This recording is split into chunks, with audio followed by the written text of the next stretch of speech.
The lovable bikers of charming California are about to ride off into the sunset as Sons of Anarchy heads into its 7th and final season on FX. My name's Yvonne Villarreal. I'm a reporter here at the Los Angeles Times, and joining me today as we discuss the FX series is Times TV critic Mary McNamara and TV reporter Greg Braxton. Was my use of lovable bikers the right description, or is that just me? They're lovable. I mean, they definitely, everybody has a fan base. Yeah. All of the bikers each have separate fan bases. Greg? Diabolical, rambunctious. Rambunctious. That's a good word, yes. Roiling. Merry men. Yes. Merry yes, men. they Yeah. are. Yes. Well, when we left off in the 6th season, actually where we pick up this season, Jax, who's played by Charlie Hunnam, is still reeling with the death of his love, Tara. So where do you guys want to, do you want to start with what we're about to see? Or let's sort of talk about the evolution this show has taken on. I mean, from the humble beginnings of like 3 million viewers to becoming one of the most watched shows for FX. It's the most watched. The most popular show in the history of the network. Yeah. Yeah. So talk about it, Greg. You've been tracking it since its launch. Well, I think it's got all the. I think it's a really well written series, brilliantly acted. I think it's slick. It's got everything. It's got adventure. It's got action. It's got flawed characters. It falls perfectly in the anti-hero craze that is in television. We also have really strong female characters. One thing about this show is that even though it's sort of a real testosterone-driven show, women love this show. Women really love this show. Maybe because of Charlie Hunnam, the lead, but I think there's just a real hunger. I think they like Katie Sagal as this diabolical matriarch, and women really gravitate toward the show, and I think that's really helped it become the phenomenon that it has become. Well, when the show first launched, our other critic, Robert Lloyd, reviewed it, but I'm interested to know your thoughts initially when the show first came. Well, it takes like this stereotype of the biker gang, which we are both attracted to and repelled by. And because it's modern, and it's set in a very believable, California town, so people didn't know quite what to make of it because they were so violent, they were criminals, they were unapologetically, these like kind of very, masculine bad boy kind of things. But then the show became like almost Shakespearean in that each character had his own backstory. There was all this kind of drama. There was the Jax character who, so many gangsters wanted a better life but didn't quite know how to achieve it. And then when he fell in love with Tara, who was not part of that world, who was a doctor. And so then we got to see that whole courtship play out where, she loves him but hates the world and then surrenders to the world. And then Gemma, the mother, played, astonishingly well by Katie Sagal. We had, I think it was in the 2nd season when there was the brutal rape, and then she decided to keep that from everybody because she wanted to keep her men from going and, having a horrible vengeance party and killing a bunch of people. So, it dealt with a lot of issues at a very heightened level because there is, just this, these are not men who are going to sit around and discuss things. They're going to go out and fix it. And so I think that there's, we are drawn to these very masculine characters that will just go and settle the issue, one way or another.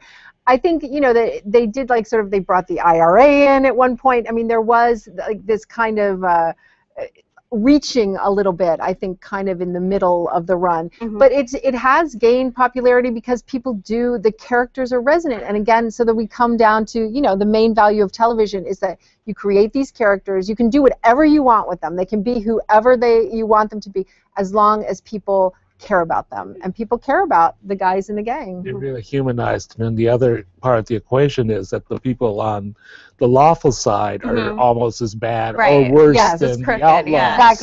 Exactly. You really do feel they're justified in doing the things that they're doing. There are no good guys. There are no good guys. And then there are really no bad guys. Because if you take, if you don't have like the hero or the one who's fighting, then everybody just becomes various shades of gray. Any missteps? I mean, a lot of people didn't quite take a hold to season 3 when they were off to Ireland. Was that something that, for you two, some people like tuned out that season and just came back after that? I don't know It how. really didn't, I think, add much to the story, and it really was sort of, it got out of its sort of comfort level then, and I think that's sort of the season that is more dispensable than the others. Yeah, I think that when you go into like big international politics and the history of the IRA and what that means and domestic terrorism, then you are kind of, you know, I mean, again, the strength is the characters, these particular characters, the characters in Charming, and also just this idea of this small town, you know, that's kind of run by these guys. And I thought when they brought, was it season, I forget, I've lost track of the seasons, when Adam Arkin came in as the Aryan, you know, head of the Aryan nation, that was just wonderful and counterintuitive casting, because he's usually, and he was very likable until you realize, oh my God, he's a sociopath. Scary. And so that was really amazing. And so now, you know, so we had then Jax have the classic kind of fight for, well, I have these little boys now, I don't want them to necessarily live in this violent world, so I'm going to fight to be legitimate. And then Tara gets killed, and so now we're back with Jax just like, he's out for blood, literally. I mean, that's how the show opens, with him like just drenched in blood as he's like carving a swastika. Don't and spoil it. What? It premieres tomorrow. You get to see the scene yourself. Sorry. Spoiler alert. Yeah, spoiler alert. Well, Greg, you and I have talked about this. I mean, the move to, you know, finally maybe, but I don't know if everyone agrees with that, but to get rid of the Clay character and finally put Jax at the head of the table. And it seems like such a, like an obvious thing that needed to happen, but it was still like, in a weird way, maybe it was just me, but you sometimes don't expect it to come, because I mean, Clay is so, like, you know, scary. But I think that's sort of, you felt it, you could sort of point to The Godfather, and this show is an echo of The Godfather, where you have the Michael Corleone character who's really reluctant to get involved in the life and really fights against it, and then he thinks he can somehow get some good, bring some good into it, and straddle the line and work both ends, and then finally he, because of an act just like in The Godfather when Michael's wife is killed, that sort of changes something in him, and then he becomes a monster. And even in the betrayal of with Juice, Juice betrays Jax. Jax kisses him and said, "You betrayed me," just like Michael kisses his brother in Godfather 2 and said, "I know it was you." So you could sort of follow that storyline. So I think that's sort of the main arc that Clay had to go, so that we could see Jax make this transition into moral guide to monster. Speaking of Juice, there's quite the scene of Juice in the premiere that I think people will be rewinding. I won't say anything more. Let's talk about what this show did for FX. I mean, they were coming off, you know, The Shield and Nip Tuck, and this really kept the momentum going for them and cemented them really as a big player in the cable world. Talk a little bit about that. You go ahead. Well, I think that, you know, you needed to bring something different to the table, and this was unlike anything else on cable broadcast, and I think that's a lot of what brought it up. But I think also it was the craft. I think, you know, you could easily do a show like this and make it look cheap, or make it just sort of run it off, and there's a real heavy craft and dedication to quality in this show that I think really sort of elevated it and made it what it was. That it's not a sloppy show in every aspect of this show. It's top quality all the way, from the producers to the directors. They've got quality TV directors, Paris Barclay, Emmy Award-winning director. And so I think it's the craft that really sort of came across. And like Mary said, I don't think you can. You look at Katie Sagal, you look at Charlie Hunnam, and you look at these performances. It's a show that's not been honored at all by the Academy, by the Emmys. It's totally overlooked. It's a dark show, extremely, extremely violent. But I think it's that craft that really sort of established it. Well, I mean, it started at a time when we were, you know, when TV was beginning its whatever age it's in, the age of exploration, whatever. And it really did show that you could explore almost any world in any tone, as long as you did it well, as long as the writing was good and the performances were good. And I think people were surprised, because I remember when it first started, and we're like, I'm going, really? We're going to do, really? A motorcycle gang? Okay, Right. you know. And I think that's why it took a while to sort of catch on, and it was a word of mouth show, very much like Breaking Bad, and very much like Breaking Bad repeat, where people would go catch up with it, because it's so off-putting, especially, you know, when it debuted 7 seasons ago. You know, this idea of these very tough, not necessarily lovable characters, that you were going to, you know, hang out with them week after week. I mean, we just weren't used to that. We were used, I mean, basically it's a workplace, you know, drama, except for that it's a biker gang. You know, it's like we're much more comfortable with legal firms and hospitals and also it's like, we don't, you know, this is kind of, yeah, we have these images of these motorcycle, they roar past us on PCH or whatever. It's like, who are they? And these are real motorcycle gangs, not the fake ones, you know, not like the Weekend Warriors. And so I think it really did sort of come of age with this new, you know, resurgence of scripted drama, where you really can't, anything goes as long as you do it well. And so I think, you know, for FX, which has always flirted with the dark, you know, with Rescue Me and Nip Tuck and all this stuff, it was just another branch of that. And I think it also, you know, you see the effect that it's had on other shows, you know, where people are now more willing to, you don't just have to have like Dexter, who was obviously a very violent serial killer, but everybody around him was basically good, and so he was acting in tension to that. You can have the whole world be you know, like sort of with a kind of blurry morality and still be compelling. You can seduce an audience into liking these people, just like the characters who are sort of horrified by this gang ultimately also get seduced by them and say, you know, they're not so bad. Tara saying, gosh, I guess, you know, I can live with it somewhat, but everyone sort of, you can kind of get wrapped up in the whole sort of nature of this outlaw world. And it just redefines the idea of likability, you know, which is something that TV used to live by, that your main characters had to be likable. And first of all, I mean, some people would say, well, these characters are likable. I don't know if that's the word that I would use, but they're interesting, they're compelling. You want to know what happens to them. You want to know what it means, what happens to them. And I think as we go into this final season, you know, just like Breaking Bad faced this, it is a morality tale at the end. It is a vision, Kurt Sutter's vision of the world. And so it's kind of like, okay, so what is the end game going to be? I mean, will a hero emerge? Will Jax find redemption? Will any of the guys find redemption? What does redemption look like? You know, I mean, all of these, you know, things that for years and years were so rote on television. It's like, you know, there were certain crimes. If you committed a certain kind of crime, well, then you had moved over to the dark side and there was no returning back to the light. And that's not true anymore. We are much more flexible in our narrative, much more flexible in our questioning of morality, of good and evil. And this show is a really good example of that. And I am fascinated to see what the final, you know, analysis is going to be.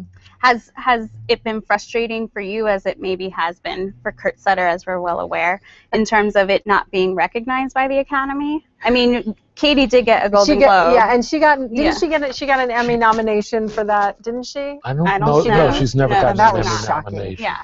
Well, I think that's the risk you take. I mean, it's like, when you go to such extremes, you will either be wildly embraced, you know, like Mad Men or Breaking Bad, or you will, you know, people will be like, oh, no, we can't, as an institution, go that far. We can't embrace that. And I think, you know, at this point, their non-recognition, the same with The Walking Dead, it's like become almost a badge of honor. You know, it's like, well, it would be terrible as if now they, well, although it is the final season, so you might actually see some Emmy nominations where people do go, okay, we can't let this show totally pass by without, you know, recognizing it. But I think that there are these outlier shows that for whatever reason, the Academy is very conservative, it is violent, it's sexual, it's, you know, and it doesn't play by the rules, which is that if you do something bad, you should get punished. Right. You know, it refuses to play by those rules, and so you do sort of, you know, you run that risk. It also doesn't mean it's not a good show. Yeah. And it also doesn't help when the creator of the show is publicly just bashing the Academy and sending out these tweets. I think that's more or less. What do you mean? I've never heard of any of this. Yeah, well, that is he's had to actually shut true. down his Twitter account, Right. yeah. I know it's other people. You know, the showrunners. I mean, have started to court the Academy. You know, I mean, it's like, It's a and game this you have to showrunner play. does not. He is, you know, you will- Openly a renegade, and I Yes. think maybe he thought that would help. It didn't. Well, and you were on the set recently for the final season. How would you say that he's mellowed out a little bit? Yeah, I think that it's obviously a hit show. It's established him as a force to be reckoned with. So I think he does seem to be in a better place now than he has been in past seasons, and the award recognition doesn't seem to be as significant now. He's made a mark. He has made a show that's going to live on. He realizes that, and I think there's little regret in accomplishing that. Mm-hmm. Well, let's talk about the final season. We have a comment here from Rose on Twitter saying, "Ending this season is truly heartbreaking for us fans. I've watched for 6 years, so I'm terribly attached." And I mean, judging from the premiere party this weekend, she's not alone in terms of everyone is sort of anticipating this last hurrah. Talk a little bit about the experience at the premiere this weekend. Well, the premiere was held. I remember some of the first premieres were held at a small theater in Paramount. This premiere was held on a Saturday night at the Chinese Theater. They shut down Hollywood Boulevard. It was a really crazy scene, not only outside the theater with the fans, but inside the theater where they apparently had overbooked. Yes, significantly. Yeah. And it became this event that almost was shut down by the fire marshal because there were so many people inside that theater. A lot of people had to be turned away who had RSVP'd. So I think it's a testimony to how big the show is, but you know, it was an event that definitely should have been managed better than it was. And what do you think we're in for in the final 13 episodes? I mean, do you think Tara's death will largely inform where we're going? I mean, Gemma killing her with a fork. Yeah, and we really need to talk about that. The violence of the show. And they up the ante with this premiere. We won't get too into detail of it, but yes, the killing with the fork. Well, the show has always specialized in what Kirk calls a pulpy type of violence, which violence I think he feels which is so over the top that you really can't take it seriously. But you must take it seriously because it is so vicious. It is so brutal. There's a lot I think last season we had a girl burned alive in her father.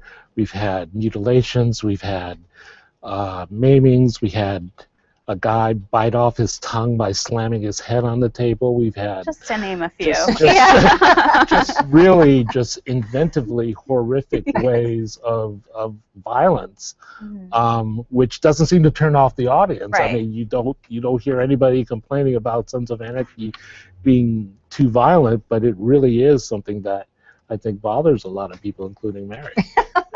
No, she loves watching it with her kids. It's one you cannot watch with the kids. No, I am like having the hardest time with I mean, I loved Gemma for a really long time. She was like the heart of the show. I mean, Katie Sagal is amazing. She's gone through a lot. You really see, you know, the tension between wanting to do what's right for her and wanting to do what's right for the club, and you really believe that loyalty. You believe that marriage. You believe her as a mother. You believe, and so I like kind of lost it when she kills Tara and kills her like so horribly. But now I'm like, okay, so to me, it was a drug-fueled rage. I understand. Okay, I understand. Put it into perspective, Mary. It's like we have, you know, who hasn't had the drug-fueled rage? I mean, I'm having it right now. Exactly. I don't have a fork. But okay, so for me now, it's like, so while watching the premiere, which I will not talk about again, but it's like I can't really pay that much attention because I'm just thinking, what is going to happen to Gemma? What is going to happen to Jax when he finds out it was Gemma? Right. What is that scene going to be like? It's like I almost want to be put out of my misery, but I know that they're going to like drag that out. And then she's got the kids now. She's taking care of the kids, and I'm like going, how can you let her take care of the kids when she just did this? And it's like, can we really just, you know, ignore the fact that she murdered their mother and still think of her as a loving grandmother? And it's like, you know, I don't know. It's just so. Is it analogous to Skylar finding out what Walter White did and sort of. Yes, it is that, but it's so. I guess it's because. You know, the Walter White thing was, you know, he was just devolving. We knew that was happening. The Gemma character was, for a lot of the seasons, like kind of the heart, and so the heart is gone. And also, you know that here's Jax hanging by a thread anyway, by a thread, and so it's like, and what you don't know is that it was your mama who killed her, you know. And so it's like that kind of was distracting while he's doing all this stuff and he's setting things in motion in the premiere. It's like I'm just sitting here just going, what are we going to do about Gemma? And so that's not going to be pretty. It is not going to be pretty. It's not going to be pretty. You know, the only thing that I can, you know, I keep comforting myself with, if anyone can pull it off, Katie Sagal can pull it off. Whatever it is that has to be pulled off, it will be amazing. And so as much as I'm dreading that showdown, and also assuming that he will find out, maybe he won't. I don't know. Maybe he'll, you know, maybe they'll all die in a hail of gunfire before it all happens. I don't know. Right. Well, we have some interesting guest stars this season, too, as if last season didn't prove interesting. Joel McHale, hello.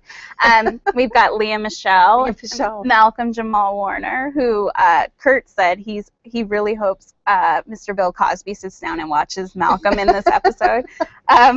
They should get Bill Cosby. I know, that would be creepy. Everybody making their cameo on Sons of Anarchy. Yeah.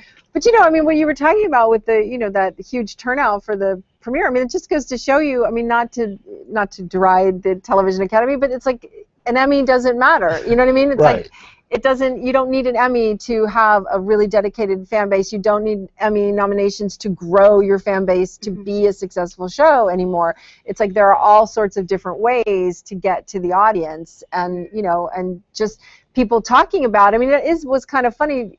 Sons of Anarchy was one that people used to guiltily admit watching because it's like, because of the persona of the bikers and everything, and now everybody's like, oh yeah, that's my favorite show. Well, and with Sons ending, I mean, Kurt still has he just inked a new deal with 20th and FX, and he's got a show coming out. You want to talk a little bit about?